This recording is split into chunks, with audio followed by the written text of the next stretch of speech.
BaT Nerds is your daily YouTube car game show, where we predict the online auction results of the most interesting cars on Bring a Trailer, Cars and Bids, Haggerty Marketplace, and more. It's just like the Price is Right game show. Play along and see if you can beat the nerds.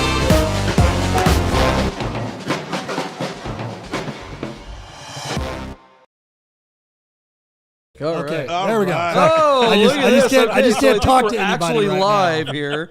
How you guys doing? Welcome to a brand new episode of BaT Nerds. This is the second try. If you're watching right now, you're going, "What are you talking about?" We tried to go live, but we realized that we failed. So that's why we're not on That's why we're not on time. We'll go with that. It's 6:45, so we're 15 minutes late. I still think that counts as BaT Nerds on time. We thought we were going live at 6:30. Welcome everyone. This is BaT Nerds, where we make predictions on enthusiast car auction sites like Bring a Trailer, Cars and Bids, P-Car Market, Haggerty Marketplace, and more. It's like the Price is Right, only with cool cars instead of washers and dryers. My name is James P. I am your host. We're here in the downtown Las Vegas Container Park, along with my partner Michael Deeb in San Francisco. What's up, Michael Deeb? What's up, everybody? What's up, nerds?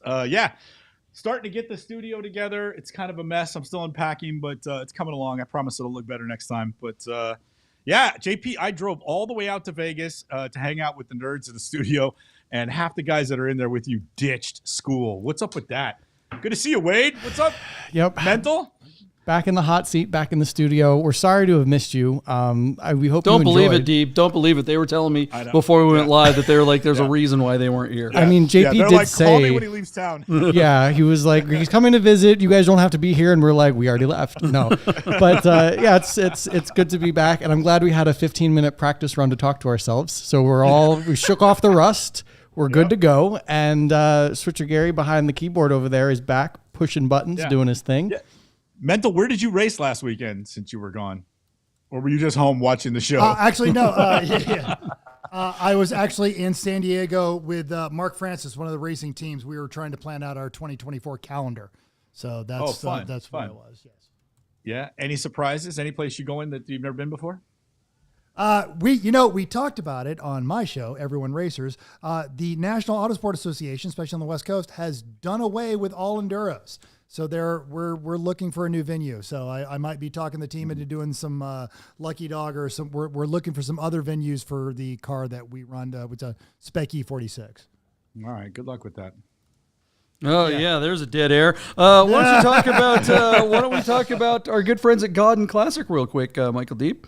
Absolutely. Gaudin Porsche in Las Vegas is one of about a dozen or 13 Porsche Classic partners in North America. In 2016, they were the first. In 2017, John and I were both there. I worked for them, and I believe John was a volunteer. And we had a great time with them because they have the. You said to not say they're my client. Jeez Louise, how hard is that for you to figure? I was a volunteer. What the hell? He hung out in the parking lot until they finally acknowledged him. Yeah, for all the volunteers they have at car dealerships. Yeah. What are you new? John was doing community service at Gaudin Porsche. There it is. I mean, Court it was better ordered, than picking up garbage on the side of service. the... Court ordered, Yeah. The orange vest was such a giveaway, John. I mean, you can't act like you worked there. It was fashion. What are you talking about? Anyway, John and I had a blast. We met while hanging out with Gaudin Porsche. I went out there to specifically volunteer to work in the classic department. I mean, let's face it. You didn't sell shit, so you weren't making any money. So it was kind of, commission gig. It was pretty close to volunteer work, I think. When I sold a car that only lost 10 grand, I had a good day. You know what I mean? So, but Gaudin Porsche was the classic partner, and I had never heard of that. And it's because Gaudin Porsche was the first. So when I discovered that they were a classic partner, I literally got myself a job there. And they somehow gave me the department for a while, which was really fun. They have classic service. They have access to the Originale catalog, which is where Porsche sells classic parts for every Porsche that's ever been built. The catalog consists of about 65,000 parts and now includes the E1 platform Cayenne and 997 911s. How cool is that? And then talk to Steve Thiel, who runs the classic department now. And he can either purchase your classic car or sell you a classic car that in most cases has gone through their department and been refurbished to incredible standards. They have excellent cars, a small variety at all times, and they've always got inbound cars that may not be on their website. So reach out to Steve Thiel or anybody in the Classic parts department or service department. Tell them that the Bid Nerds sent you. Awesome. All right. You know, we're going to get to the predictions, but I am going to do, we're getting really close to Christmas. And, we also have another sponsor. We have Our Smiths, of course, our good friends up in Idaho. We'll be showing their commercial here shortly. If you've got a fine Swiss watch and it needs service, he's definitely your guy to talk to.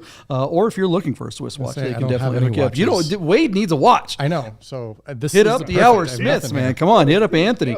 But the big thing is I wanted to give a plug to our friends at Guys Customs Bracelets, GYX_customs on Instagram. That's the only place. I think she has an Etsy page too, but right now the best way, she's doing a Christmas sale. Yeah, DM her on the Instagram machine. I'll put the link in the description below, but GYX_customs. She has a bunch of bracelets in stock that if you order one like in the next couple of days, she can still get it to you in time for Christmas. And she said she can even still make custom jobs too. So if you want to have one made for your car. December, to get a custom thing. That tells you how like hands-on the service is.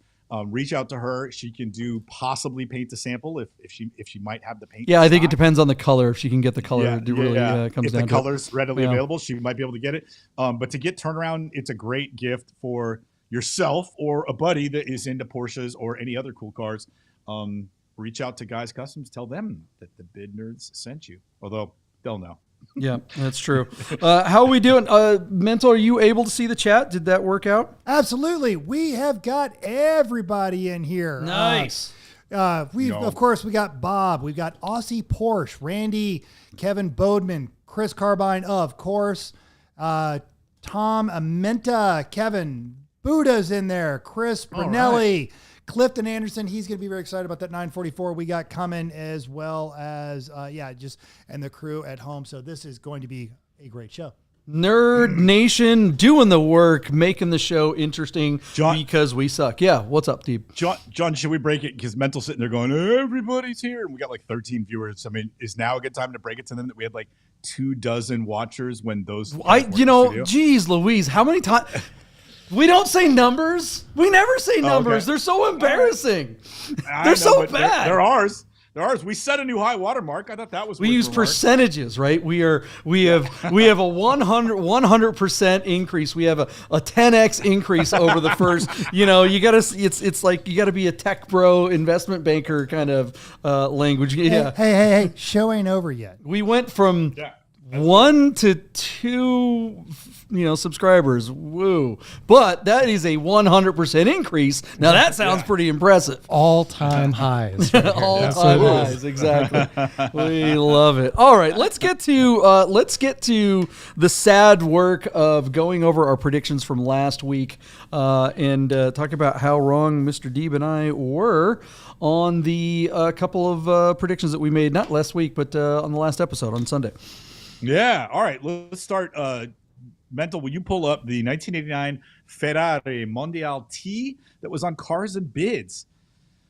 JP, you and I love this era of Ferraris, even though they're not necessarily the most reliable, but oftentimes they might be the most affordable to purchase, not to maintain or service or run, but to purchase. As such, 348s are really cool. But did you know that there was a Mondial that had the 348 drivetrain? Of course you did. That's why we do the show. That's why we're nerds. This Mondial T carries the 348 drivetrain. Super cool car. Flat plane crank, 5-speed manual, gated transmission, longitudinal design, although they call the T for transverse, and I think that has something to do with the gearbox. Mental, we can get into that later. This car was pretty clean out of Altamont, New York, and showing just 33,000 miles. In classic Rosso Corsa with tan Connolly leather, the King's leather. Our car was at like 35,000 while we were looking at it, JP. And you and I liked the car. I wanted you to look at it as an alternative to that slightly modified, higher mileage 348 that you were looking at just a couple of days earlier. And I said, instead of spending 40 or 45 grand on kind of a bargain basement 348, why don't you get a really nice Mondial T with the same drivetrain for probably equal money, right around that $40,000 mark? With that in mind, and the fact that this car was way back east and it's just about the dead of winter, I thought this car would struggle to break 40 grand. Those were my words. So I gave you my bid, John, at 39,000. You like this car. You know how clean this one was, and it was all stock. And this was a rare belt Ferrari that didn't need belts. The belts were done in 21. So you could literally, if it wasn't snow on the ground, you could drive this car home, unless you were going like to Maine or Newfoundland. So, John, you liked the car. You took the over at $41,000. That was your fatal flaw. Our car, JP, only got one more bid where it sold for just $35,500. Only 15 bids. Now, when I look at a number like that, I'm surprised this guy wanted to get off that car that desperately that he took just 35 grand for a low mileage Mondial T. I mean, look at the bids there in the comments. They're all, although Jim, that's a great bid. Jim, I think, won it. Look at that. Is there anything better than Jim's at 35,000? Congrats, Jim. That's a good guess. That was really close to a Yahtzee right there. Yeah, Jim, you're smelling Yahtzee with that one. You get a free bumper sticker. But I say, JP, that has to do with the fact that it's winter and that shipping cost is probably 30% more expensive because it's so expensive right now and winter, and trying to get up to Altamont to get that car home. I think that has a lot to do with this bid because, again, the service was done. The car was clean.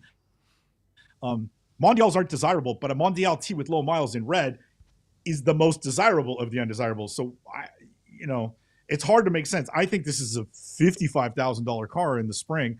I think this car was stolen and bought really, really, really well. What do you think, JP? I am so glad I wasn't watching this auction because I'd have been really tempted to buy this stupid thing. I actually like these. I've said that many times before. I know some of the nerd herd doesn't like them, but I want to try to be like Wade. He just bought a Ferrari. I want to just buy a Ferrari, and then maybe he'll hang out with me sometime other than just in the show. Wade, what do you think of this car? I think if you would have bought this car, I would have gladly hung out with you. Oh, see, now I have real FOMO.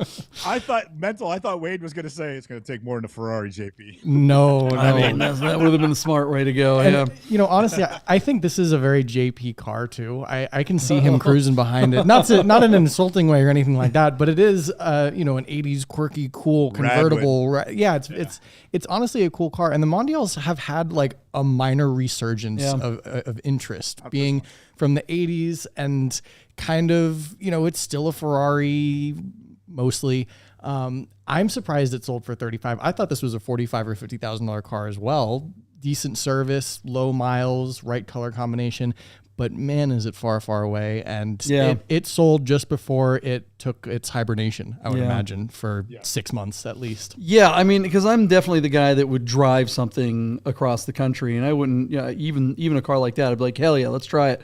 But that's pretty risky. An old Ferrari across the country in the wintertime. Even I probably would have been looking up shipping, something like this, and I would have ship it to like Texas and go pick it up from there. Halfway. And then, something like that. Do a little road trip.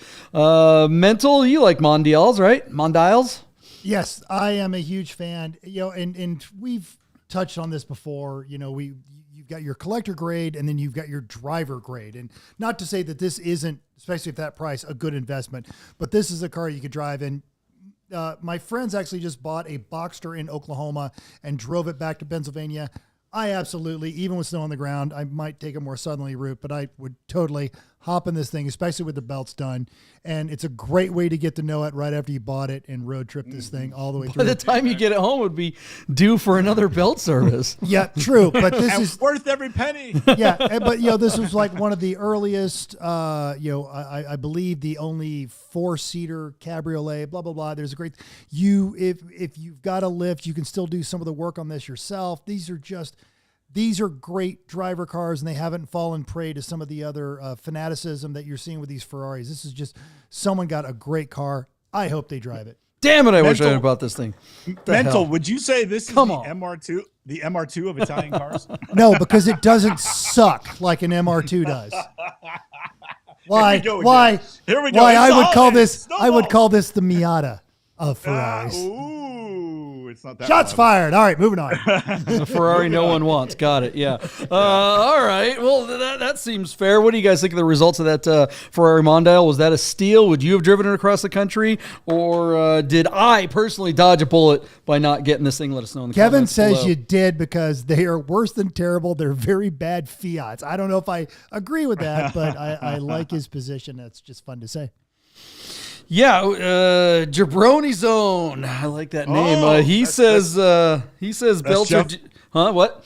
That's Jeff Harley, who works for Ferrari. Oh, very nice. He says Yeah. the belts are due every 3 years. They're basically due now. I thought they were just done. I don't know, but They were done in 21, and he works at Ferrari. He has to sell the belts every 3 years. That's his job. All right, I'm gonna have to kick David out of the chat for this one. Yeah, he'd go rather ahead. have a nice MR2. Come on, man.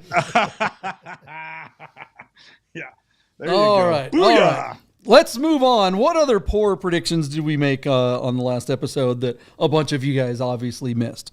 All right, JP. We got a 1990 Porsche 944 S2 with a 5-speed manual.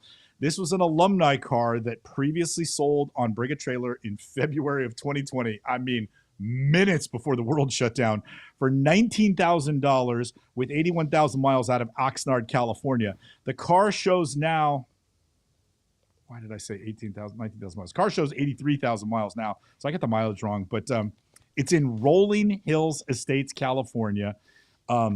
Super nice car, the 3-liter, rare color. They call it Zyclam Red. It has a different name, but the translation is the same. I can't remember what it was, but Chris Carbine put me on a text with a buddy of his who collects 944s. Clifton, he's in the chat. Yeah, and he kind of went through the car with us on a text. And the car, there's some questions. There was a little bit of overspray underneath the hood. And there was a weird placard showing the options on the car that was under the hood that did not come from Porsche. It was like they were copying a contemporary Ferrari. Many of the Ferraris now have a placard inside the frunk that lists all the options and I think the build date and a few other things. Jabroni Zone can tell us what that is in the chat so you guys can understand what I'm referring to. But nice car. And, JP, I think we were right on the money. I guessed $22,000 this time around, where the car sold for 19 grand last time. I thought the car would bring 22 this time. JP, you said I stole your guess, so you went 22,944. Our car sold for $22,750, meaning you beat me by $250 to the Yahtzee, maybe a little less than that. But 47 bids, John. This car got a lot of action. You surprised by any of that? I kind of feel like, listen, I've said this a bunch of times because it's happened a bunch of times. When the car lands, when the hammer price we're straddling it with one bid above and one bid below. I feel like we were all over it, and we were all over this Porsche.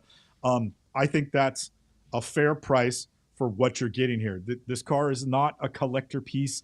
944 S2s just aren't, and the mileage dictates that it wouldn't be anyways. But look, if you're new, like 911s are twice as much as this to get even a halfway decent one. So for the money and you want to get into Porsche, I feel like this would be a great entry to get into the Porsche genre of old cars, meet some really cool people, and have fun driving in a car that's relatively reliable. For the money, could you do better than this with the Porsche brand? I mean, you could get a Boxer for this kind of money, but that's a car that's a ticking time bomb. I feel like this would be perhaps a better way to get started. Would any of you contest that thought? Well, it's funny you mentioned what it that a Boxster is a ticking time bomb. Randy in the Nerd Herd said he listened to the video and it sounded like the water pump was about to go. So there's something ticking on this one. I don't know what the hell the Germans were thinking when they named their colors. I mean, Zyclam Red. What else does Germany or did Germans make that was like Zyclam something or else? Something that it's like what's the movie Falling Down? Anybody know the reference that what I'm getting at?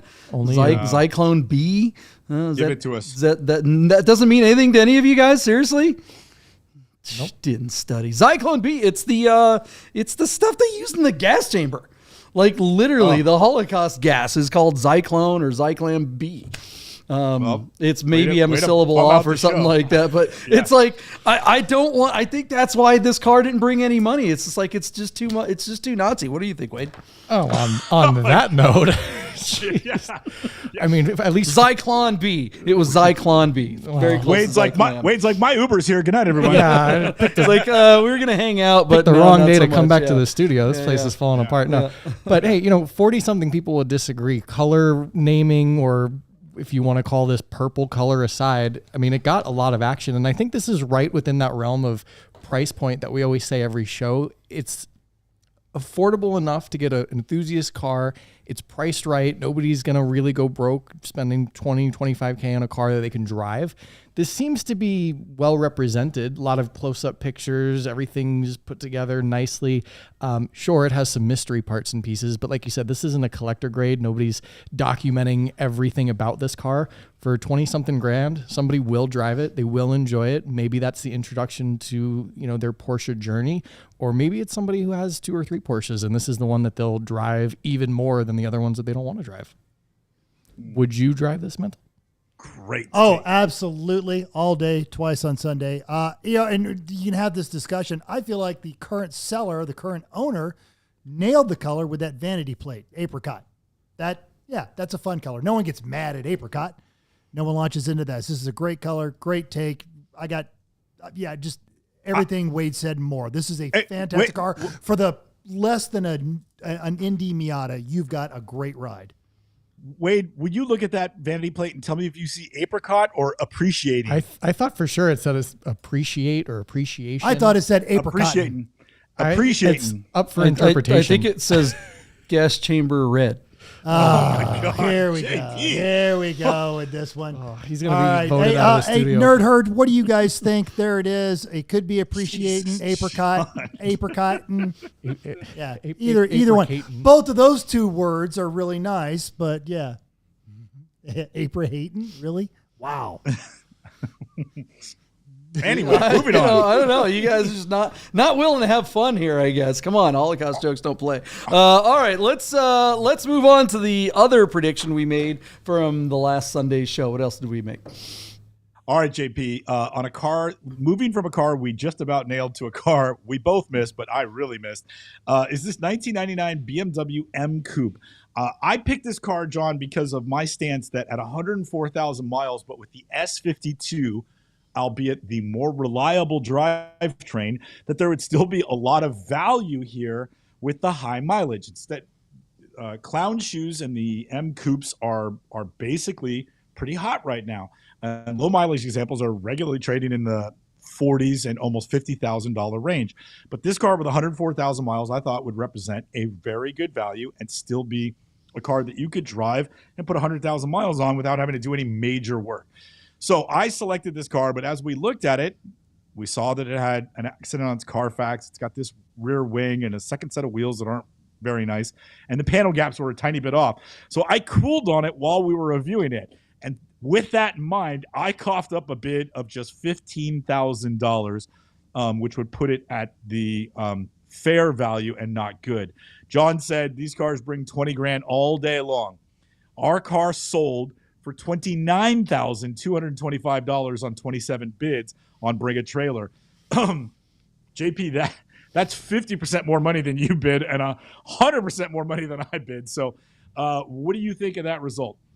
Well, if you're watching this in the clip version of the show, you would probably remember. I was just trying to cover the spread. I would have gone higher, but I just wanted to go right over you because I wanted to beat you more than I wanted to get it right, honestly. So yeah, no, I mean, I was cheating. I mean, the thing is, I know that these are worth a lot more. I don't know I'm surprised that you weren't aware of how much the clown shoes go for, especially when Sahan was in the chat going, bro, these go for all the money. And he's right. And 29 grand is the cheapest I've seen one of these go for in years, even before things kind of went crazy. So, even though this isn't the best one, that's about the cheapest way you're getting into one. I wouldn't have given this guy 29 grand for that car. Neither would I, honestly. I don't think it's worth it. I would have spent more money for a nicer example all day long. Well, and I guess that's the question, right? Is if you don't have the money, if you're like, I want this car, but I don't have the budget for it, it's kind of like getting a Mondial when we all know that we'd rather have a, I don't know, a Testarossa or something like that.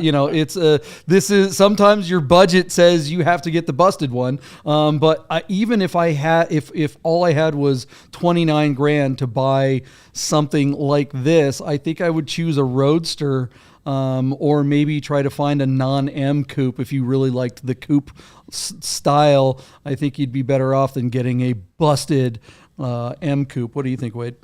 I think I wouldn't drive this if I were paid 29 grand. I don't really understand these cars. I think they're fugly for starters, and they're just kind of odd. They were never really US cars. They were never that popular. And now all of a sudden people think they're quirky and weird and popular and cool. And no, hold on. Not all of a sudden. It's been that's been a thing for a while. Yeah. When they were introduced, these were quirky and weird. And now it's like cool to like the quirky and weird stuff though. I mean, these cars are just so odd to me. And this car, like a couple of people said in the chat, had so many red flags that it's not something that you're going to collect. It's not going to appreciate. I mean, I guess if you just really, really wanted to have this car and you got the cheapest example and you're super excited to have it, awesome. But I mean, it has a rough history, a lot of miles. It has a weird wing and weird wheels and weird stuff. It's so odd. And there's so many other things I would rather drive for 30 grand. That's have you ever driven one though? I've never. In honest, I mean, I've never wanted to. This is I generally like BMWs. I like the M cars from a lot of different generations, but this is just not a car that ever did anything for me. It wasn't anything I thought was cool or interesting or quirky or fun. Just very bizarre, and I don't know. I just don't get it. It's one of the few cars I just don't get. If you could ever get a chance to drive one of these and not have to look at it, but just drive it, is it a fun time? They are one of the better driver cars ever. They really are absurdly fun. And, as much as I like convertibles and cabs and stuff like that, I mean, having the extra rigidity on this particular platform really did the car well, because it was a parts bin E30, basically, with a bunch of crap. They really weren't sure if that Roadster was going to work. They put it in the James Bond movie, and everybody bought the living crap out of them. Then they thought, oh, let's make a hatchback version of them. God knows why. But, yeah, it's not for everyone. I think the Z4 M coupe is actually a fantastic looking car. It was a much better car all around. But yeah, if you want to be weird and quirky, this definitely has mental written all over it. That was a cue for you. Yeah, no, 100%. And I'm gonna offer a slightly different take on why this sold. I'm sure there are people out there collecting, but you remember we had that 1M coupe a couple of weeks back, the little black one, and whether or not, the collector people have gotten to BMWs, but there are BMW nerds. And I think someone wanted one, but they didn't want a collector grade one. They wanted one that they can drive because they are fun. They wanted one that they didn't worry about leaving in the Smith's parking lot and getting a little dinged up. And they wanted one they could throw some miles on. And I think at this price, it's not going to bring them back money, but I think they're going to be able to drive this car for a couple of years and not lose any money at all. I think this is going to sell as these get more and more rare. And even with the high miles, this is a driver quality car, but I would absolutely rip that ridiculous wing off the back of it. I've loved these since they were new. I think they're way better looking than the drop tops. It reminds me of the old 240Zs and the Jaguars, long hood, short base, hatchback, proper sports car. Say it, Mental. It's a mid-engine. It's not mid-engine, but yeah, it's an old school feeling sports car in a fairly powerful package for the time. And I think you're gonna have a lot of time. And there's no new parts. It was a parts bin special, so there's nothing weird that's gonna go wrong that doesn't go wrong with any other S54. These had a cult following from the. I'm sorry. Yeah. These had a cult following from the second they came out. Yes. These were never like cheap by any standards. I mean, they of course they were. You used to be able to get them for far less than you can get them now, but on a relative scale to everything else, the Z4M coupes were always expensive. The Roadsters dipped down to next to nothing, everything, but the coupes have always had. They really are. What's the movie with Man, I totally blew that one. That's all right. Yeah. Anyways, yeah, it's a cult. It definitely has a cult thing going for it, and always has. But yeah. For all the reasons Mental just said is the reason why I picked it. Again, tremendous value, and when these cars are really hot in the market. But when we reviewed this one, I thought it was too rough to actually make it to there, but it did. It didn't matter, which tells you how much the people who like these cars like them. Looked like Bob in the comments was the bidder who got close. He said 28,500. If I'm not mistaken, that would have made him the winner on this one. JP and I were off just a bit. So that's all the cars we covered on Sunday night, John. Well, all right, let's do a quick commercial, and we will be right back with brand new predictions, and you guys can play along with us. The nerd herd out there, you guys are rocking it, man. Everyone's here. Anthony's hanging out. Kevin's hanging out. We got bids coming in. We Jabroni. I mean, a guy named Jabroni's in the chat. How good is that? An Italian manufacturer employee named Jabroni. He's from Philly. Of course, he's Jabroni.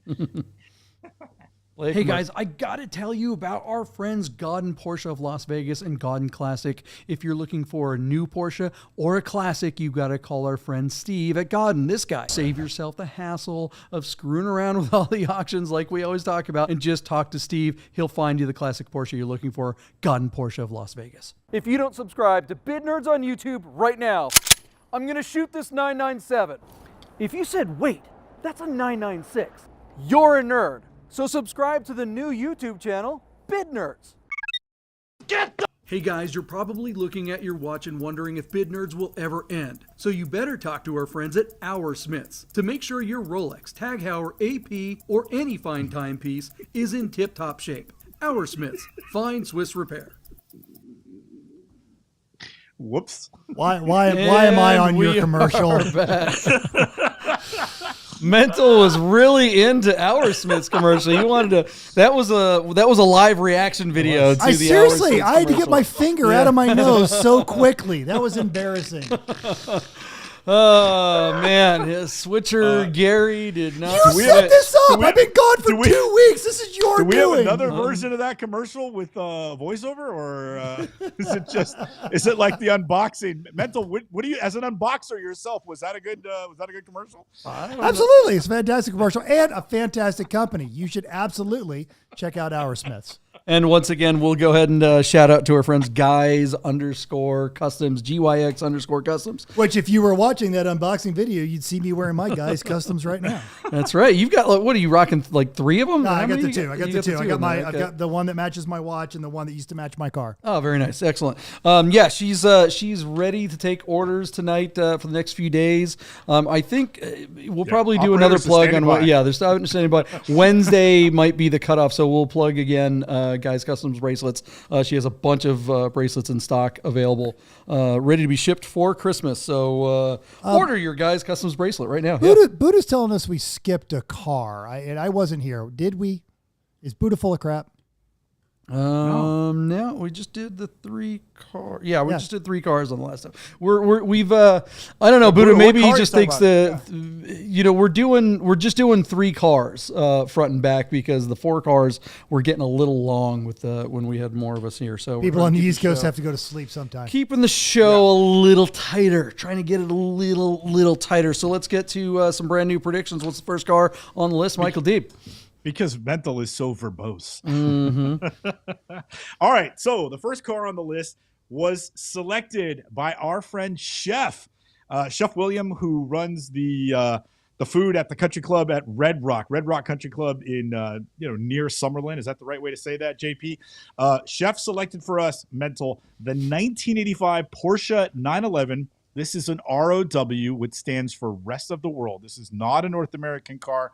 But in 1985, Rest of the World 911, built as a Safari.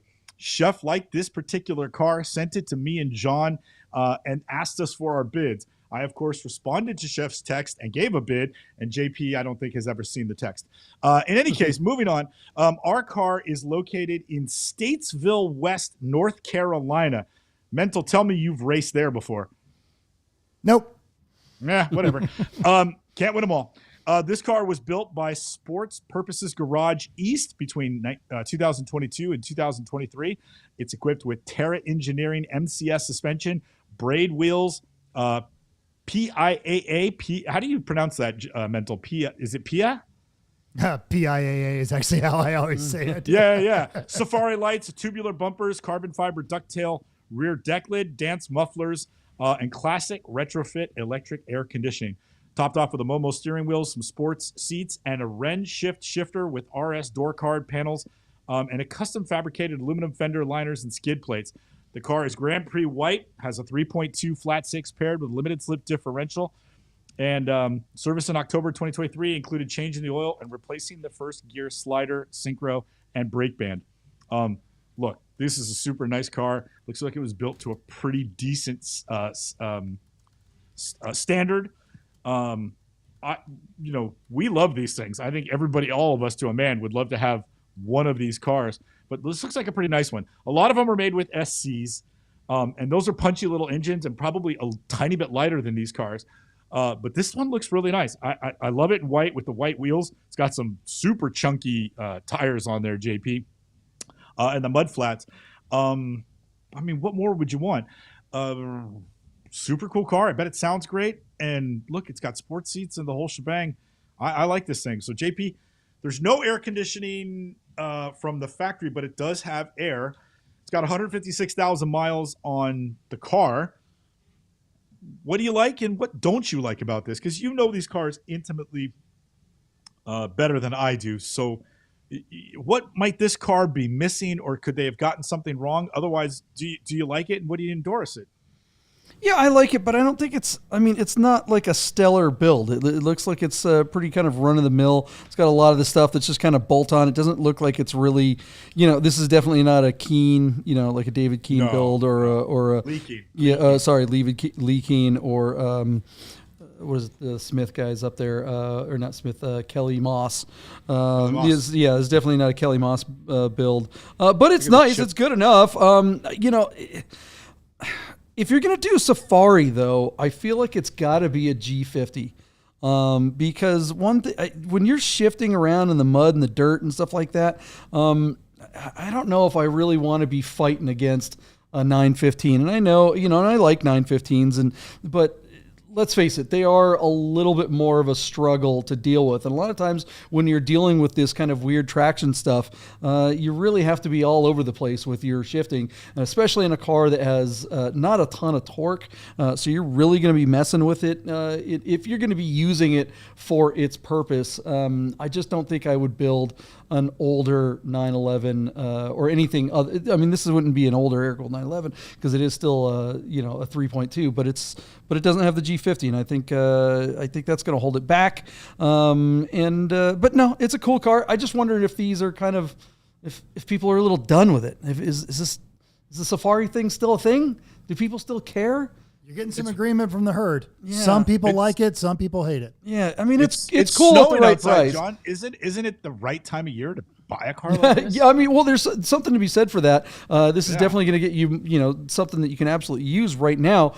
But are people really going to be willing to pay for such a niche, weird 911? I think, if this were a regular 911 with that was totally stock in this nice of condition, I think it'd probably go for more than it's going to go for with all the Safari stuff. What do you think, Wade?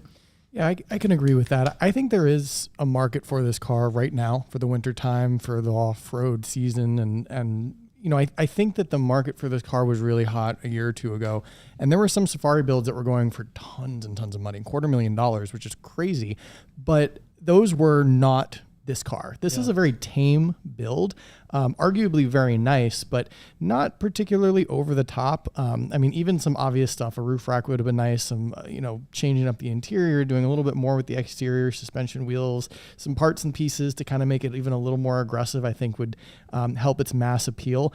But at the same time, I think this is a car that it kind of applies to a lot of different people. It applies to the car people, the off-road people, the people who want something quirky and interesting and unique.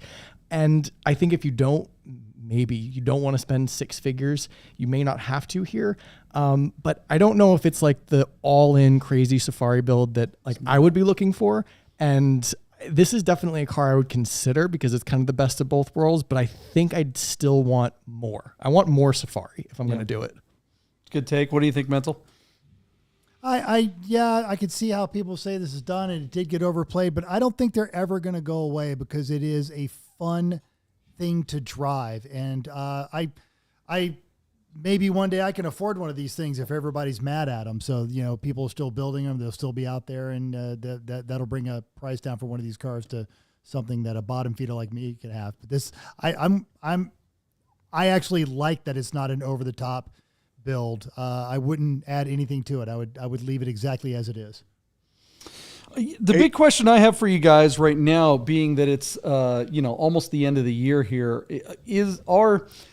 we're definitely seeing car dealerships being affected by the end of the year, right? Car dealerships, the way the management gets paid, the way the salespeople get paid, they get bonuses for overall sales at the end of the year. So there's a lot of pressure on car dealers to sell cars at the end of the year.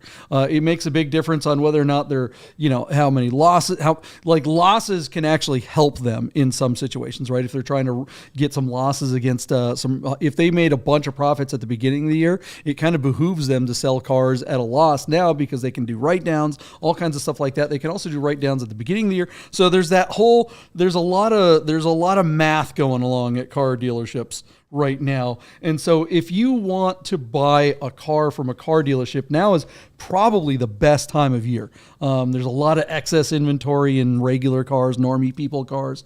So we know there's a lot of downward pressure on prices for car dealerships, but is there that pressure? Is there an opportunity to get a deal on an enthusiast car because it's the end of the year and because it's a weird time of year? Michael D., with all that said, what do you think this particular Safari will bring? Yeah, based on your sort of open-ended question, I don't think there's any pressure to get something like this. This is a guy at home that wanted a Safari, and if this one appeals to him, because every Safari build is different. No, that's not. Hold on, I got to interject. The question isn't does somebody?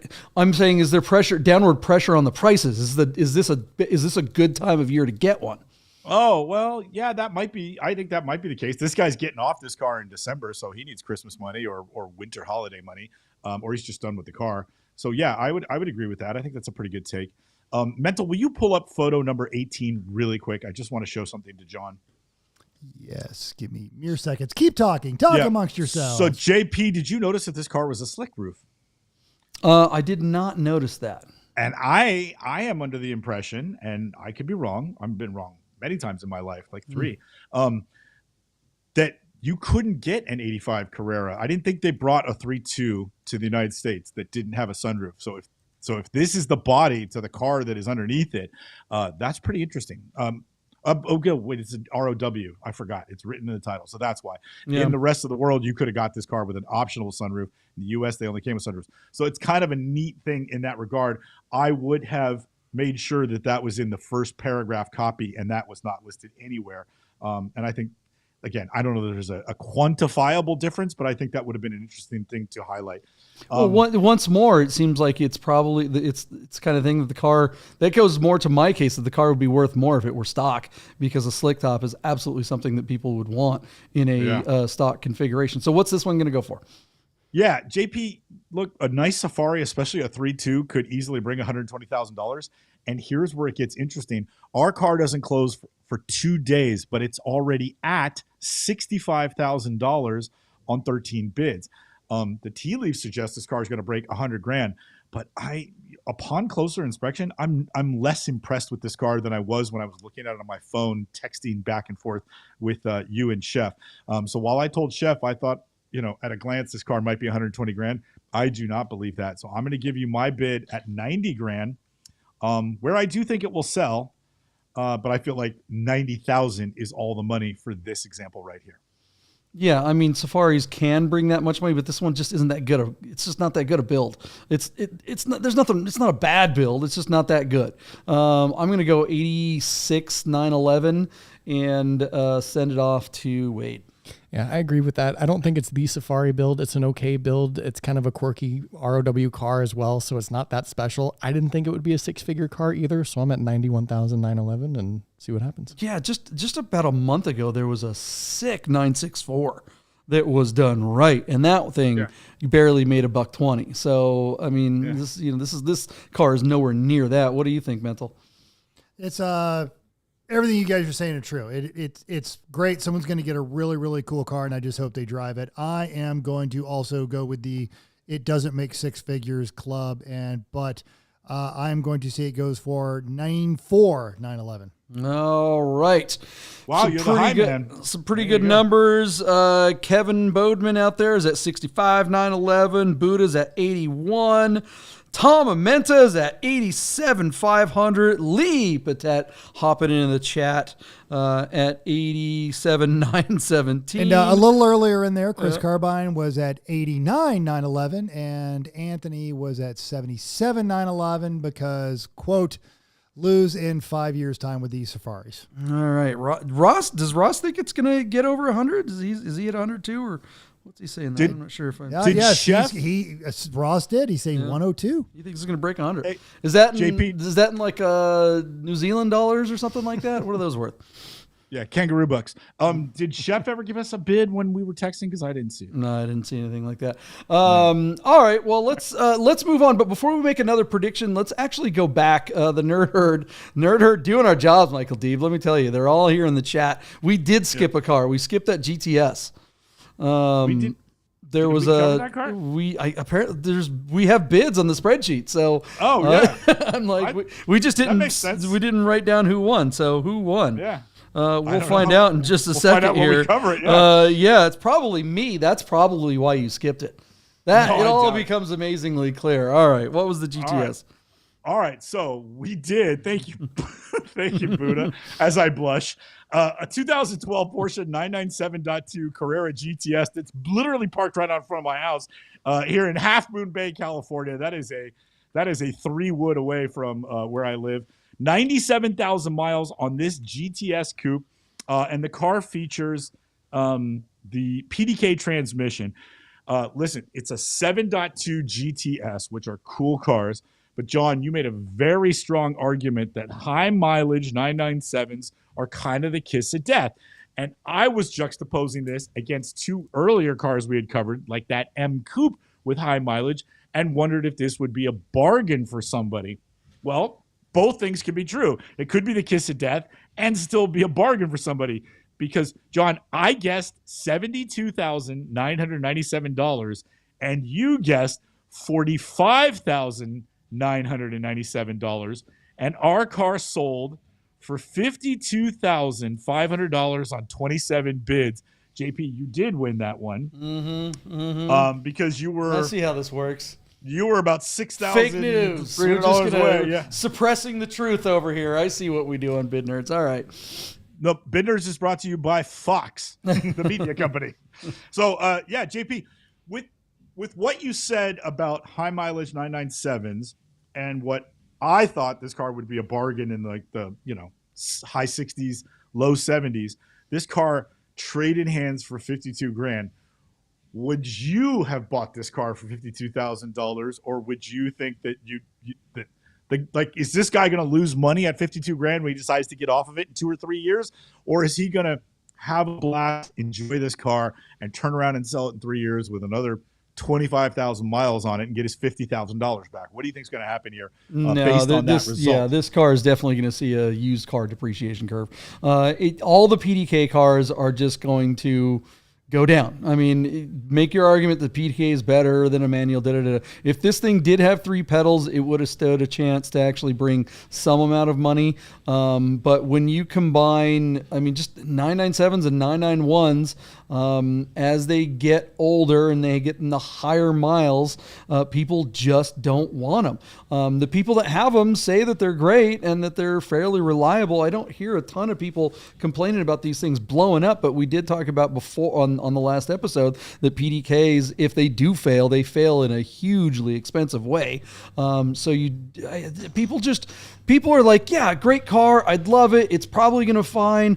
But I don't want to be left holding the bag if it's not not. You know, there is still cylinder score issues with the 997 engines. I just think this car is kind of used up. If 50 grand isn't much money for you, this would be a great car as a track car or go beat around or a driver or something like that. But if you want to get into a 911 and you're like, hey, maybe this is the way to do it, it's not a lot of money, I would recommend anyone stay away from a high mileage 997 of any generation. What do you think, what do you think, Wade? I almost called you 997. That's okay. Wade, you're kind of a 997 kind of guy in my book. That's a compliment. I'll take it. I don't know if I'm this kind of car. You know, this is kind of interesting. I actually think this car probably ends up in the hands of somebody who's maybe not a Porsche enthusiast and just wanted something cool and interesting that maybe they didn't know all the details about. This is a really high mile car that another 20 or 30 or 40,000 miles might be the kiss of death, either mechanically or financially. I mean, I don't think this is ever going to be a $30,000 car, but they're going to lose 10 grand over the next couple of years at least. Oh, for sure, yeah. And maybe 5 figures worth of maintenance and other, you know, service items. And I just don't know that if you're that knowledgeable on the Porsche brand that you're going to be the one buying this car. I almost think it's, like I said, probably somebody who just wanted something cool and interesting and maybe stretch their budget a little bit more. I just really hope they have some extra dollars in the pocket just in case. Yeah, I mean, but that's the thing. If you're stretching your budget at 50 and you buy this thing is not going to fail small. Yeah, that's the problem. You know, yeah. It's either going to keep going forever and you're like, woo, I did good. I swung and I, you know, knocked it out of the park. I rolled the dice and won. But if you fail, it's man, PDK or cylinder scoring are both 5-figure repairs or worse. So what do you think, Mental? Would you take the risk on something like this? Not for that kind of money, but I do. If I ever meet this person, I want to shake their hand. God bless you, sir. You bought a great car and you drove it for a decade. Yeah. Good on you. You know, look, and I go back to what you just said, Wade, you know, will it depreciate? Is it going to go down to a $30,000 car? The question isn't really, will the value or the price go down in this car? It's, would you even be able to sell this? There's a 997 on Facebook Marketplace that I've been watching. It looks almost identical to Rami's 997 Turbo that he just got. It's convertible. It's black on black. It's a manual. It's all the things that you want, right? Mm-hmm. But Rami's, he bought it at 50-something thousand miles. This one, priced about the same, has 108,000 miles. I've seen that car. You know the car I'm talking about, right? Car. This guy targeted ads. Facebook, I hate you. He is just slinging it everywhere. He's got it on every marketplace for Porsche. He's got it on Renlist. He's got it on 6. He's got it everywhere. And this car, he had it for like $80-something thousand. And I want to say, what's it down to now? It's like 60-something or whatever, or 69. It's on a steady decline. It's an awesome car. And for a turbo, I would way more likely take a shot at a turbo than I would a naturally aspirated one. You know, you've got the Metzger engine, all that kind of fun stuff. It's an absolutely freaking awesome car. But I just don't think, I think if he ever wants to sell it, he's going to have to give that car away. Are you a buyer of that car? I mean, Absolutely. at 35, sure. Well, but I would never. There's your answer. Yeah, I mean, yeah. There's your answer. Someday soon, somebody will buy that car, maybe at 30 or 30, and it could be you. It would have to be really, really low. But I think anybody that gets a car like this, they're just going to keep it. They're not going to take that kind of loss. They're just nobody's going to admit that they fucked up that bad.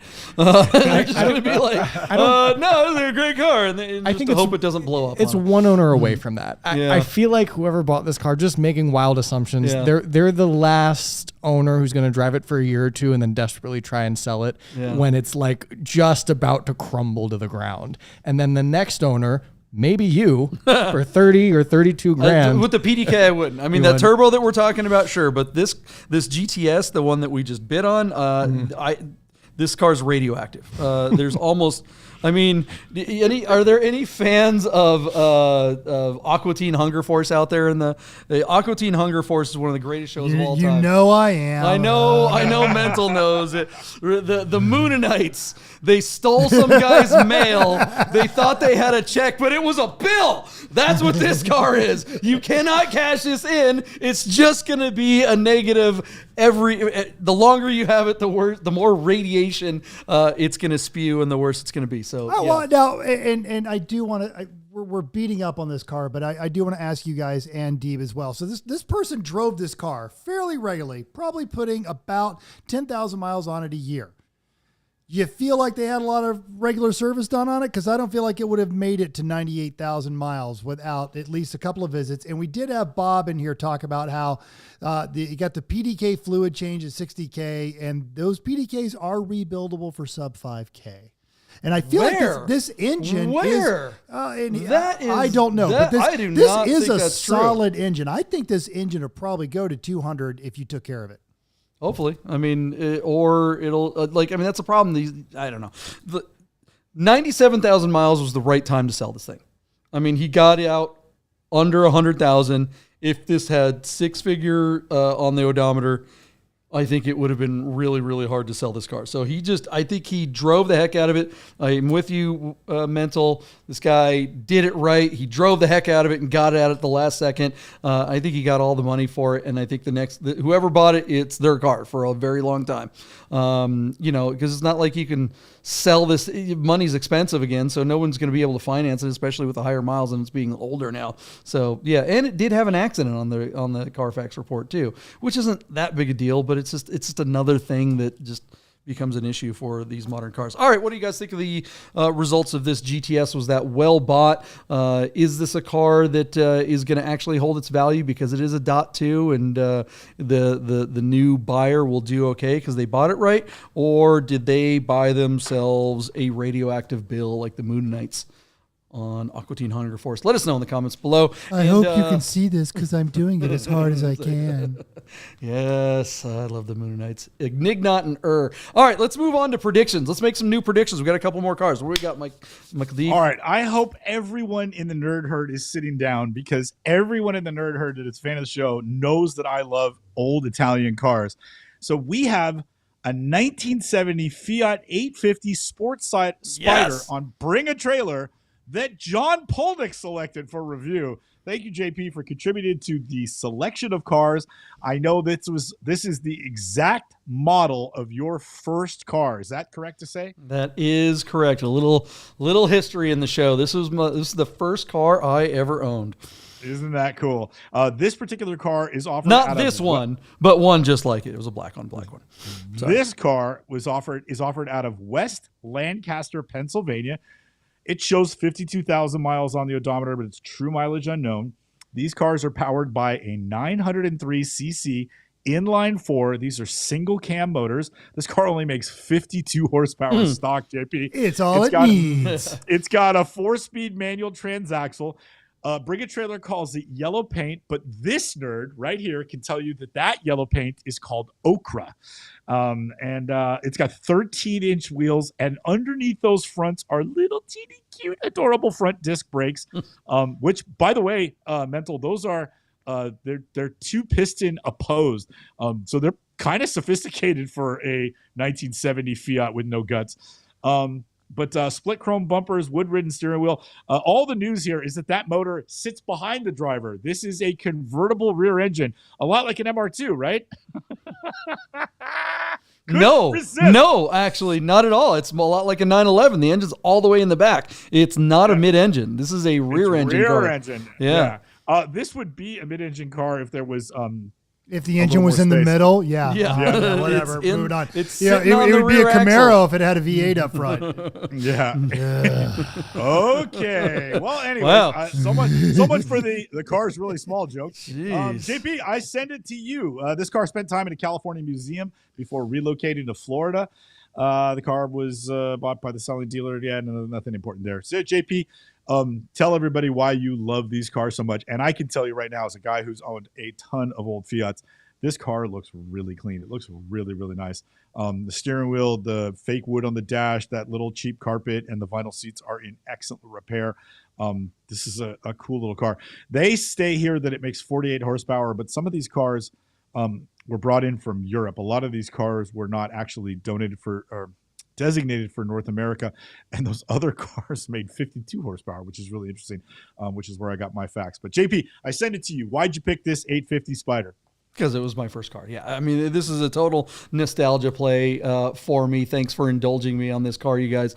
Look, this thing's a piece of shit. It is an absolute hunk of garbage that is terribly, terribly fun to drive. But if you do pull the trigger and own something like this, you will push it as many miles as you drive it. Even a nice one like this, they are designed horribly. Nothing in this car, everything about this car is just garbage, except for the way it looks and except for the feeling that you'll get when it does work. Because I grew up in the Northwest, and Seattle's one of those places where it's only nice like 6 weeks out of the year, and that 6 weeks is so nice that it makes you forget about how shitty it is the rest of the year. And this car is the same kind of deal. When you're driving down the road and you're wrapping all 32 horsepower out of it, it's just glorious. It's just making all kinds of noise. The thing is rattling, and it's just fun. The engine's in the back. It's all the things that you want a little teeny Italian sports car to be, except for power and handling and anything else. But it's just, you're just gonna have a great time, but you're not gonna have any performance. And then it's gonna break, and which is great for a kid in high school.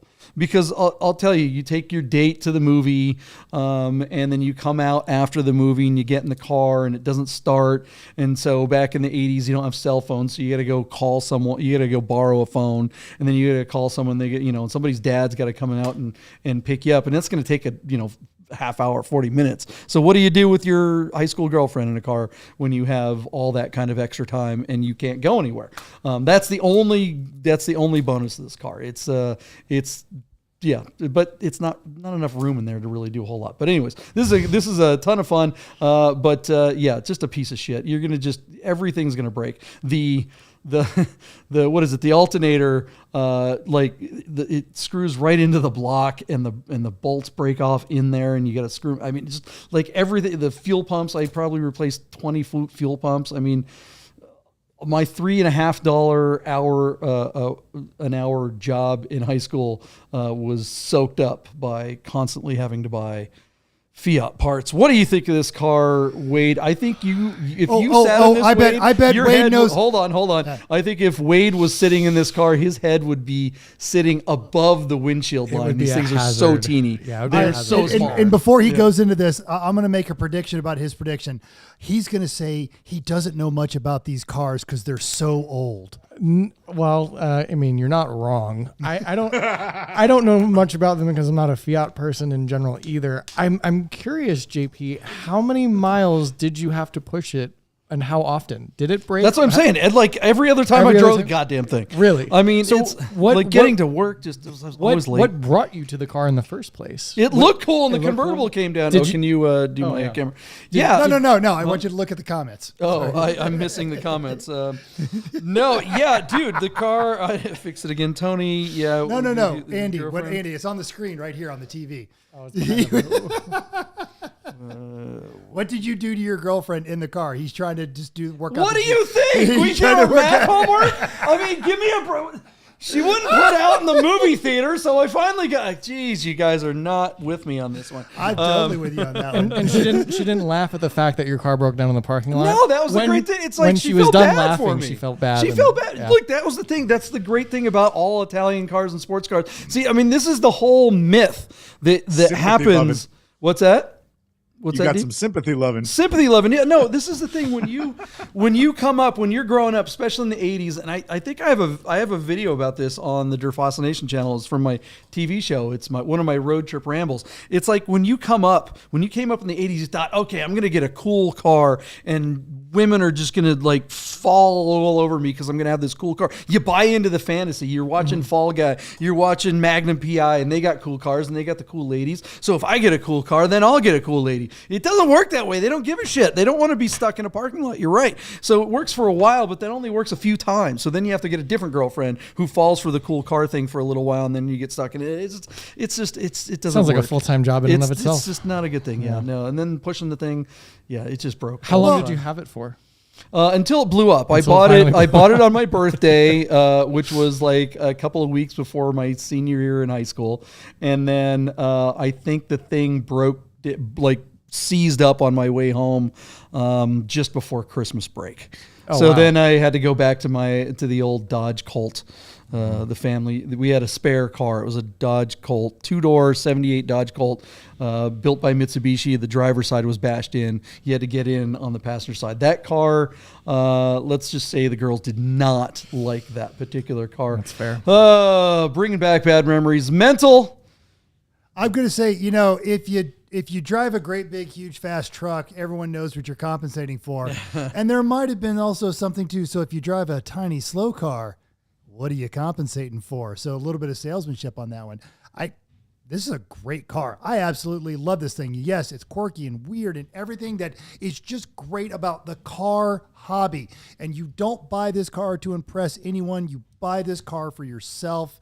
And Anthony put it on here earlier. If you can't afford a Dino Spider, you buy this, and $15,500, you still have more taste than the guy that bought the Mondial. I cannot find fault with that statement as much as I love that Mondial. Yes, everything you're saying is true. They're just badly designed and old and hard to find parts for, and that's just everything that makes cars so wonderful. I love it. So all that said, and all that nostalgia, Michael Deeb, what do you think some idiot other than me is going to pay for this thing? I just want everybody in the world to know that I disagree. I disagree with my partner. I think these cars can be wonderfully reliable. Bad Fiats are terrible messes, and I'm guessing you don't get it wet. One. It will rust like toilet paper. Absolutely. The Pacific Northwest is no place for a Fiat convertible. But if you live in Vegas or LA, nice Fiats can be wonderfully reliable. My dad and I shipped a 72 Fiat to Europe, and we did 7,800 rally miles in 15 days in that car, and it was incredibly reliable. And we shipped it home, and I still own that car. It's a fantastic car. This one looks really nice, JP. I know yours might have been a piece, and I'm not saying you didn't have every reason to hate that car, but I think this car is going to do okay. Oh wait, I don't hate it. Hold on, I'll just for the record. Yeah.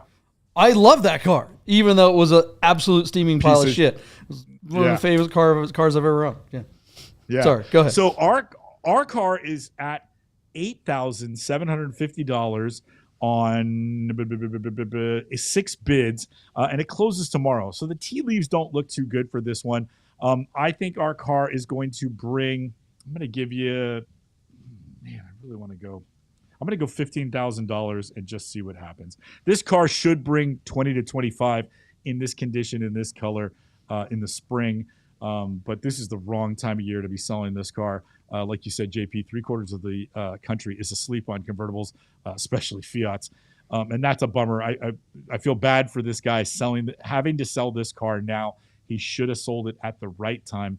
And he's leaving a lot of money on the table by letting go of it now, especially out of Pennsylvania. Nobody's driving this car home. So JP, 15 grand to you. Nobody's driving it home. If you send a truck, it might break down from the driveway to getting on the truck. That's the only thing that's keeping me from buying this car. I want to buy this car, but I want to take it to Cars and Cafe and all the different car shows and stuff. I don't think it would make it to Summerlin from downtown Vegas. Yeah, I do want this car. I'm loving it. I'm looking at this, and everything about me just going, don't buy it, don't buy it, don't buy it. And if it's tomorrow and looking at it and it's under 10 grand, I'm gonna be like, God damn it. But then it's gonna be another couple $1,000. It'll fit in your spot with your 964. It would fit behind in one spot. Yes. Dude. You could pick it up in your Macan and drive it home. It'll fit in the back of the Macan. My buddy in high school, my best buddy in high school had a 850. No, what did he have? He had a Buick Wildcat. Yes. This huge freaking car, big 2-door. I think it was a 68 Buick Wildcat. That car, we would park my Fiat nose to the back of his door, right? So if he had his car parked there, I would drive it next to it. If I parked the nose of my car right even with the end of his driver's door, my car was as long, like wasn't longer than his bumper. Like from the back of his door to the end of his bumper, the little Fiat would fit. So we always joked, it's like, shit, we could just drive this into, if we put some ramps, we could drive it into his trunk. I mean, they are teeny cars. Literally, Wade, if you were sitting in this car, you could reach out of it with your arms and probably touch the bottom of the car.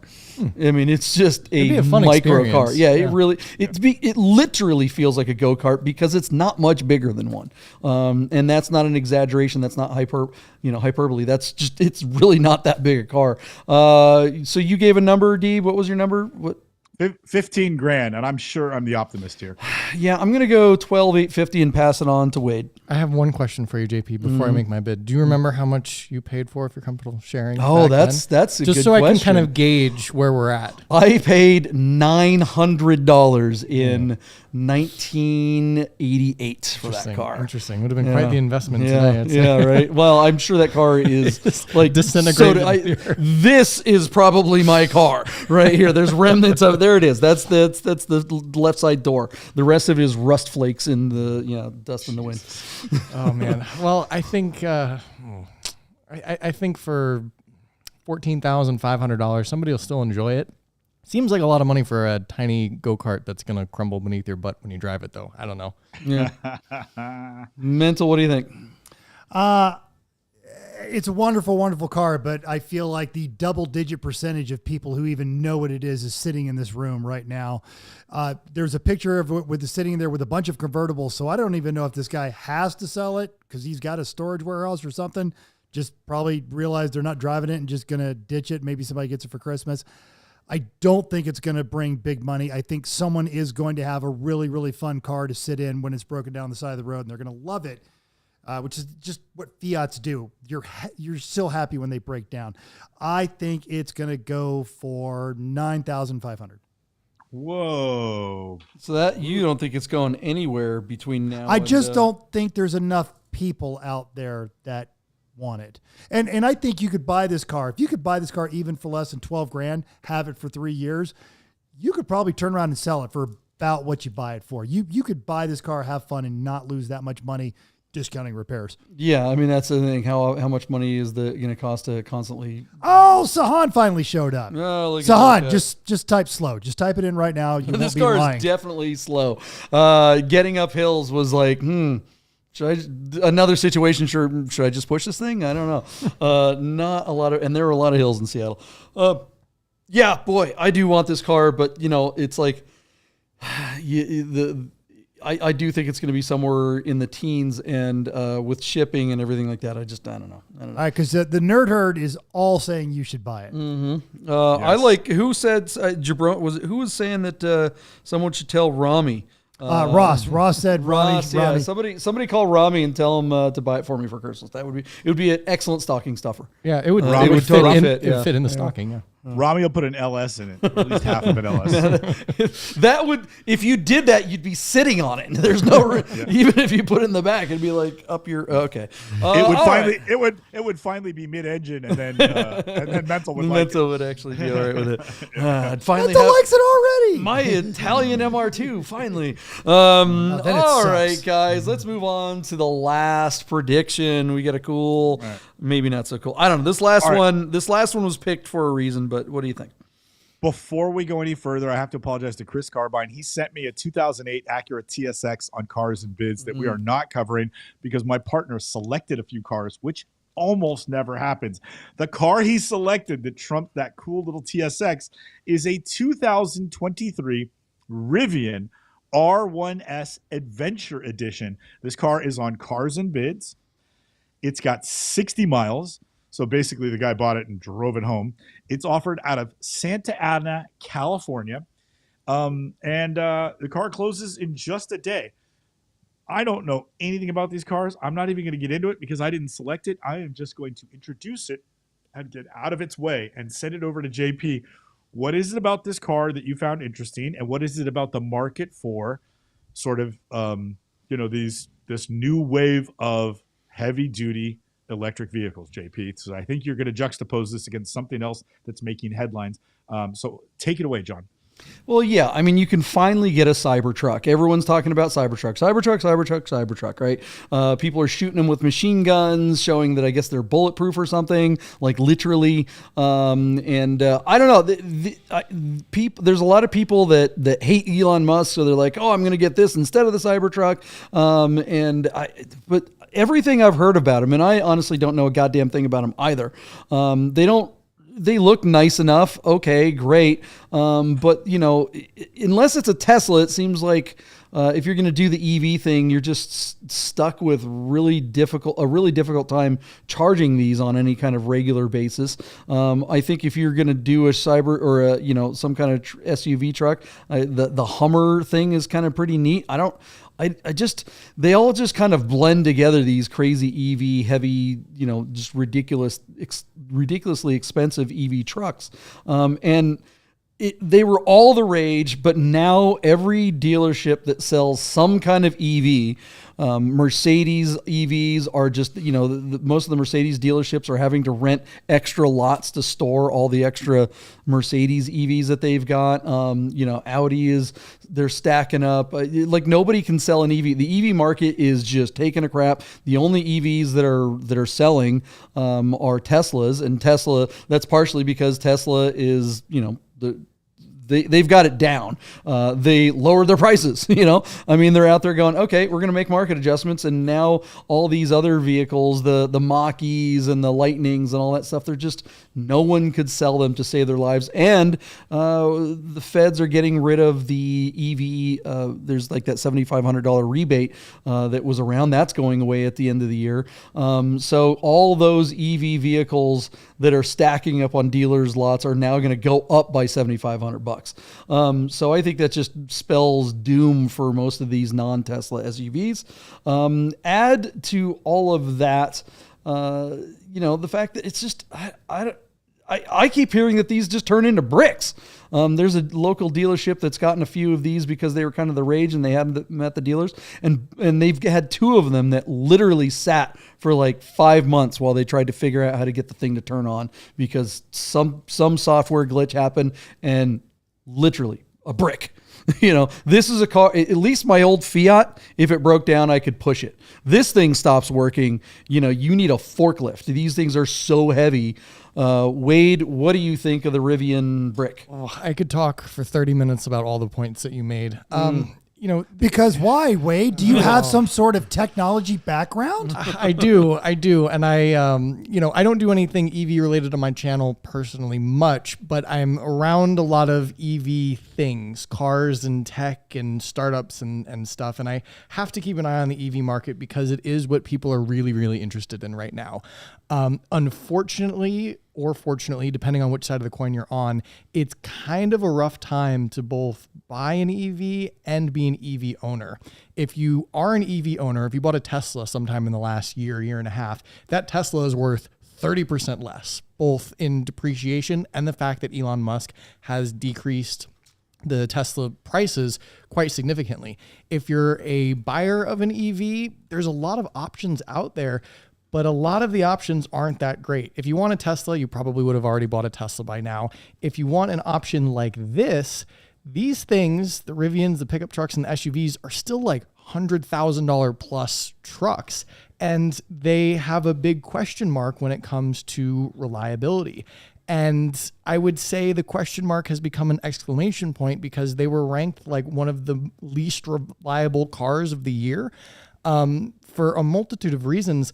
But like you said, JP, one of the issues with EVs and everything being computer-based, which we talk about quite often, is that these are not easy to service. And when something goes wrong, the whole car is dead. And it's not easy to fix, and it's not quick to fix. Another YouTuber that I kind of vaguely know had a Rivian in the shop for weeks and weeks and weeks because of software update issues here, and this patch didn't work there, and this broke when it wasn't supposed to be even a maintenance item. And he's just getting text messages saying, we've never seen this before, because it's essentially a car that's based on computers and software and all this stuff. And it's not really a well-established brand or company right now. So there's so many issues. It's a whole thing. I mean, this is just, it's an interesting time for cars. And these are really, really popular, especially in the Pacific Northwest, especially in places like Colorado and Utah. It's kind of that California, and California as well. It's kind of that like all-encompassing, outdoorsy family truck, really versatile, universal appeal. Very expensive, but I think people are getting into them and they're being surprised by a lot of factors. And it's not that cheap to charge. I mean, you're putting in sometimes 5, 10, 15 grand or more to install the proper high capacity charger in your garage, or you're relying on charging stations around that are unreliable, unfamiliar, crowded, 30 miles away sometimes. And it's also something that people have realized, especially people who are getting like the F-150 Lightnings and stuff, who are maybe coming from traditional trucks, work trucks. They had a whole, experience having work trucks, and they're like, oh, this electric F-150 is cool. And then they're realizing all the quirks of EV ownership. So man, it's a whole thing. Interesting pick. Not what I would expect, but it's tough. Mental, will you pull up photograph? Nope. Don't you dare ruin my thing. If it's 75. No. 75. All right, you do it. Then you do it. Yeah. I was gonna because it's photograph 75 where he has the sticker. Yeah. Okay, because yes, I go ahead, jump in and tell everybody what you see. Okay, and so what we have here. So obviously, and Buddha on here said the days of people buying these things to flip are done because the supply chain has finally met up to the demand, whether you like it or not. And this person clearly bought this to flip. And if you go all the way to, and I apologize for anyone that's getting nauseous watching me click this through, you go to right here. Now he put the key over that because they don't want you to know how much they paid for this because they're trying to get you to part with their money. However, if you just go back to right there, and then we simply zoom in right on there, we know he paid $80,000 for this vehicle because he didn't put the key over the sticker right there. You can't see it on the frame, and that annoys me. So if you're looking at this, it's picture 70 of 76 on the Cars and Bids auction. A little bit of a weak sauce on that one, and I wish I could make this work better, but I don't know. There's a way to do it, but yeah. All right. Whatever. So the guy at my work actually has one of these things, but he also has a Tesla, and he raves about how great this car is. It is the only SUV with a usable third row. So it's cool, but yeah, this person bought it to flip, not because they're an EV nerd. And I'm not a fan of this one. There was the article on the drive where somebody backed into this thing and they tried to total it for effectively a fender bender. We talked about it. The paintless dent repair guy fixed it for less than that. So you're taking a bigger chance with this than you are with that Mondial. Right. Oh, yeah, for sure. Which is saying something. Bob Kuntz says that this discussion is why EVs are having trouble. Anyone can come up with an anecdote to make their point, and mostly one hears the bad stories, so it's really hard to know what the real percentage of the problem is. I don't know, Bob. There's I don't know anyone that has an EV that hasn't described problems. And it's not necessarily technical problems because actually with Teslas, they tend to be extraordinarily reliable. Like everyone I know that has a Tesla is like, yeah, they just work all the goddamn time. And all you got to do is brakes. And I've got, we know Radu, he has one of Elon's first cars. Like it was Elon's first S model. And that thing has almost 200 something thousand miles on it. And it looks brand new and it drives like new and it's awesome. I actually think there is a case for EVs for some people. Our friend Lee Patet, who's probably watching, he has one with I think his has the third row, but whatever. He's talking about range anxiety and trying to go to California and back and stuff like that from Las Vegas. And everyone I know that has either a Tesla or some other kind of EV tells me about the range anxiety other than Radu. Radu is just nothing is wrong with EVs in his world. These cars are, but it seems like all of them that aren't Tesla are really, really, really risky. Because like you said, Wade, it's like kind of new technology. Here's the thing. In 2008, 2009, remember biofuel was all the rage? There was billions upon billions of investment dollars put into biofuel. When was the last time you heard of anyone talking about biofuel? I mean, this is like DOA, right? So are we at a moment where EVs are going to be like, have we crossed the threshold, or are they still going? What do you think is going to happen? I think we've crossed the threshold of the introduction to EVs. I think we're still a long way away for them to be really mainstream. We're on the West Coast where EVs are arguably everywhere. If you go east of Colorado or Utah, I mean, it is no man's land for both charging and also ownership and knowledge and understanding of EVs. I mean, there's nothing. And even on the East Coast, it's kind of iffy depending on where you're at. So we're blessed in the fact that we're kind of the experimental side of the country with this new technology, which has its pros and cons. But I think we're a long ways away from having all cars be EVs, which I know is a fear for you and maybe some other people as well. But I just don't think it's viable right now. And I also wonder, when cars first started in this country, there were new automakers popping up every other year. And as time went on, they all phased out. And that's why we have so few nowadays. I think we're experiencing that with EVs. I mean, there seems to be new EV startups popping up every year. CES is next month, and there will be, I'm sure, half a dozen new EV companies trying to make cars or chargers or tech or this or that. And as time goes on, they will be weeded out. I don't know that Tesla is maybe the Ford of EVs. They seem to have nailed down the process of making pretty standardized cars across their whole model lineup, and they're relatively reliable and easy to maintain, and they have mass appeal. But a lot of these other brands, I think, like you said, you just don't know. And we're kind of in that stage now where they're starting to be proven to maybe not be all the way there. And we'll see which way it flips. Well, what do we think this particular one will go for? This is Bid Nerds, and we do make predictions on auction. So, Deeb, what's your bid? John, I want to give you one quick story. Remember our good friend Frank Collins, who was the classic technician? Well, of course, I was at Gaudin. Yeah. So Frank and his family moved to the San Diego area, and he is a service or call technician for Lucid. And basically, when these cars become a brick, and they do, again, because these are all being made by tech companies, not automobile companies, he gets in his car, which I think is like a Honda Element, and then he drives to people's driveways, and he works on the bricks to get them running again, rather than towing them to a service center, because there are no service centers. And it's his job to crack the codes and get these cars going again. So the guy who was incredibly skilled at analog air-cooled 911s is also a great code breaker and key master for unlocking the problems on Lucid, which is probably the same for Tesla and Rivian as well.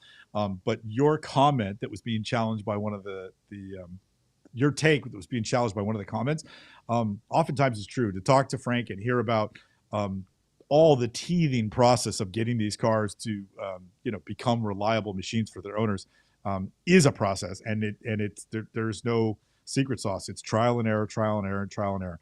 That being said, I thought it was very interesting that, as Mental stated, that this guy covered the price because he wants to flip it for profit. He waited a really long time with this car, and he thinks there's a long line behind them.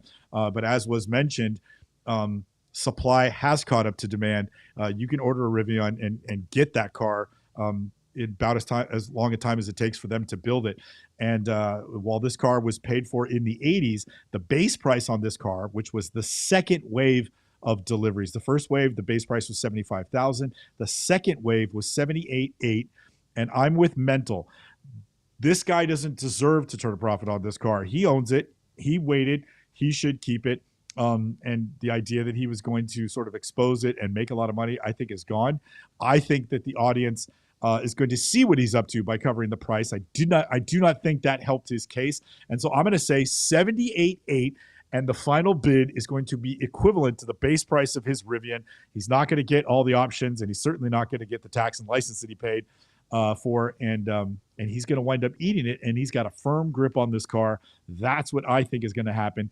John, $78,800 to you. I think that's a pretty good prediction if it were on BaT.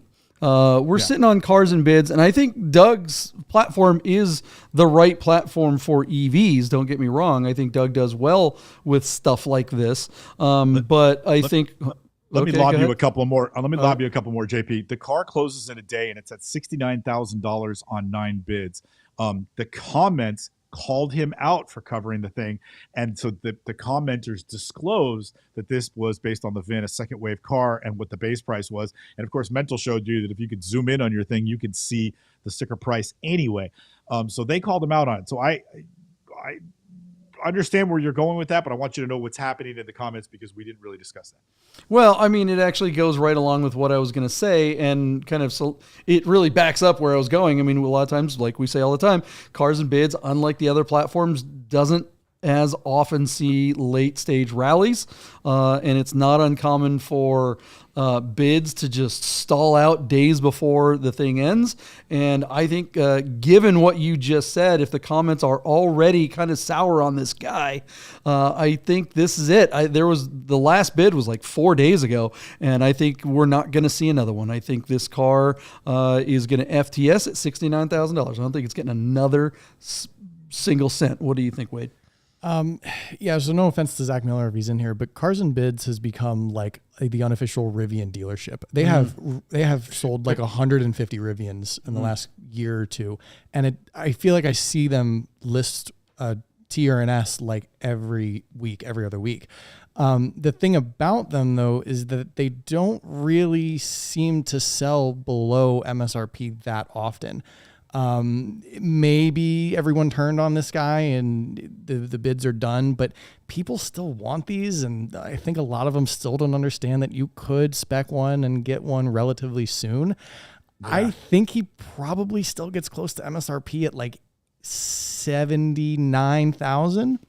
And you're going right over me. I like it. That's a good take. Wait. I think he has to sell it. I mean, he's in for over MSRP with tax and everything else.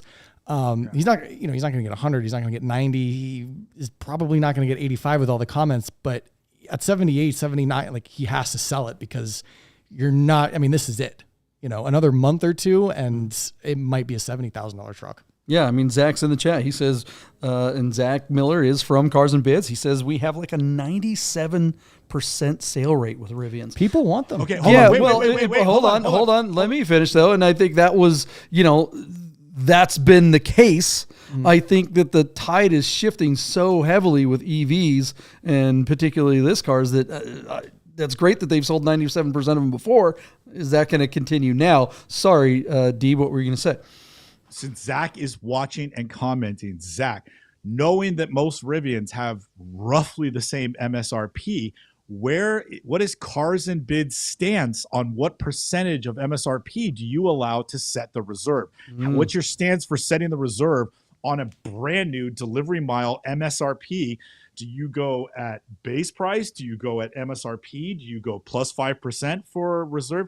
How do you set reserve for those cars? Anyway, go on, he Mental. can't answer, but maybe he'll put it in the comments. And Mental, what do you think is going to happen with this brick?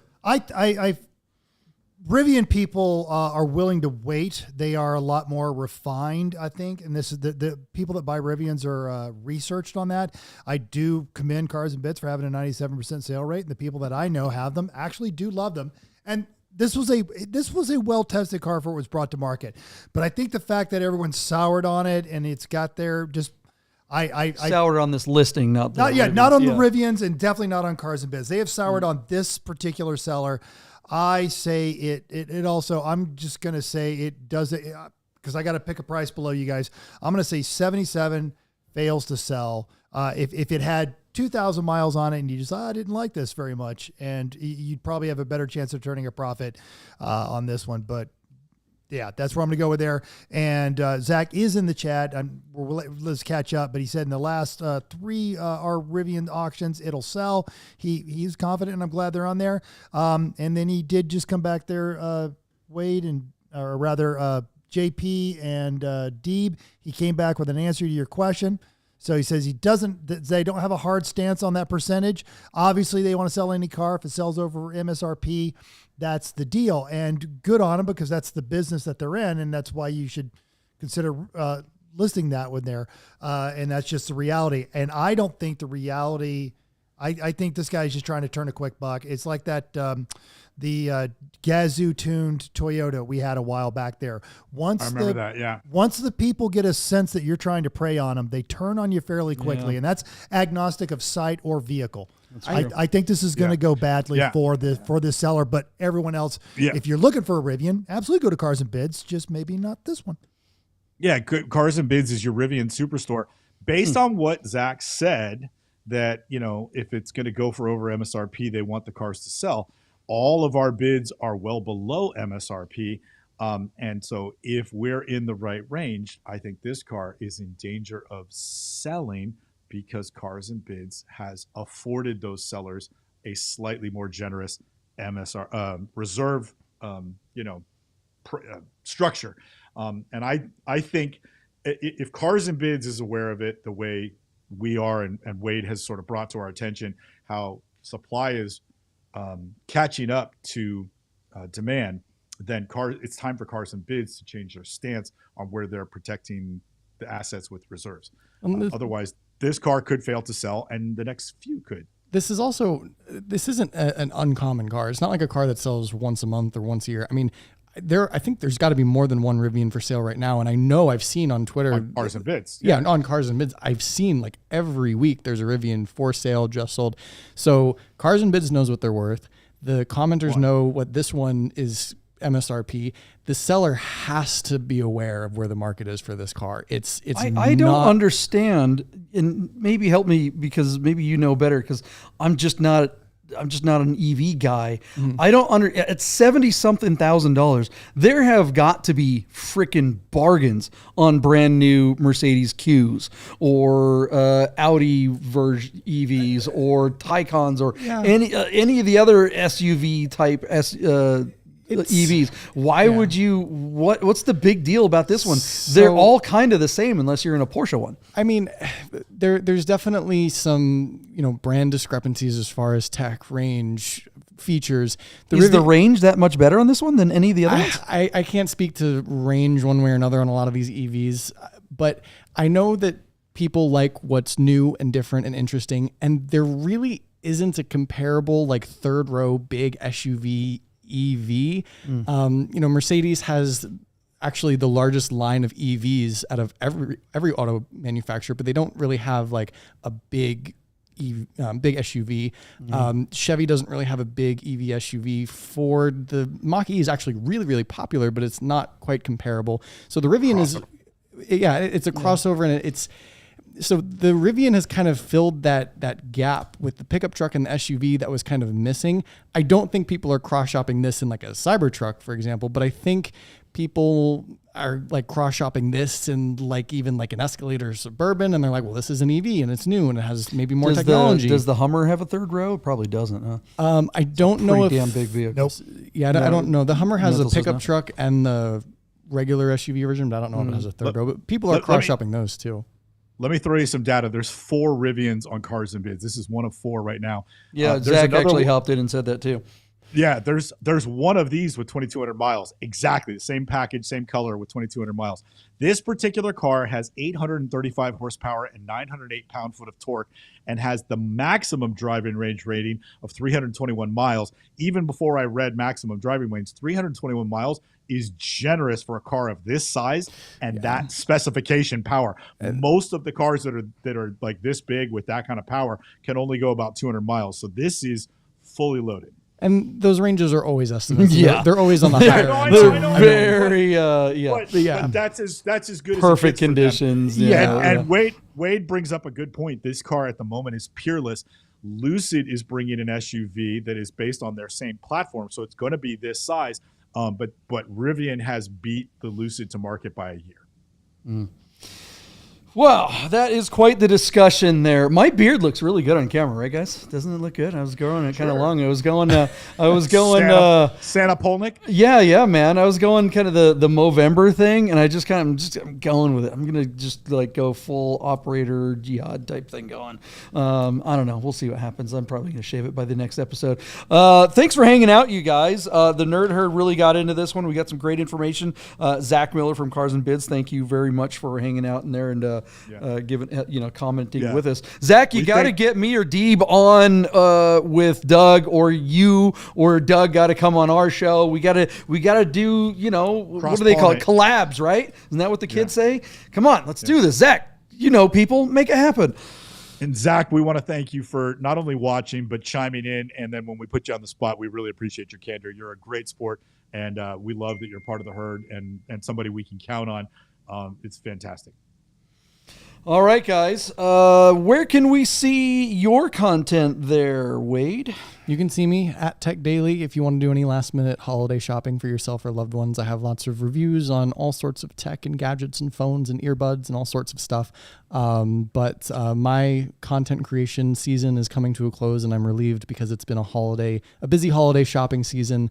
But get your last minute gifts in either tech or one of our sponsors, a bracelet or a watch or anything like that. But guys, custom bracelets. That's GYX_ bracelets. No. Yeah, GYX_ custom. Sorry, guys. GYX_ customs for you can get a bracelet only if you can find it. Can't even get the plug right. Yeah, only I can't even spell it. No, she's ready. She's waiting for you guys to order your bracelet right now. Mental, what's up with you? Hey, you can find me, Everyone Racers. There's my guy's custom, matches my golf watch on that one. So fantastic service. And we just did our holiday gift giving guide 2 weeks ago. And this week we're talking about accessories or cars that make you think of stereotypes. And that episode will be out tomorrow morning. In fact, it'll be up in just a few hours. So you can catch us all over there.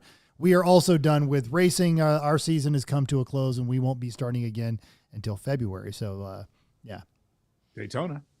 The Nerd Herd is rocking it. Thank you so much, you guys, for hanging out with us. Hey, well, what's our total count? How many people are in the chat right now? I don't know. Lots. And you guys are doing a great job growing the herd. We set all sorts of new highs today, JP, with the count. It was really good. It was very, very nice. Lots of, we love the questions. So when Wade and I are here, it's just better.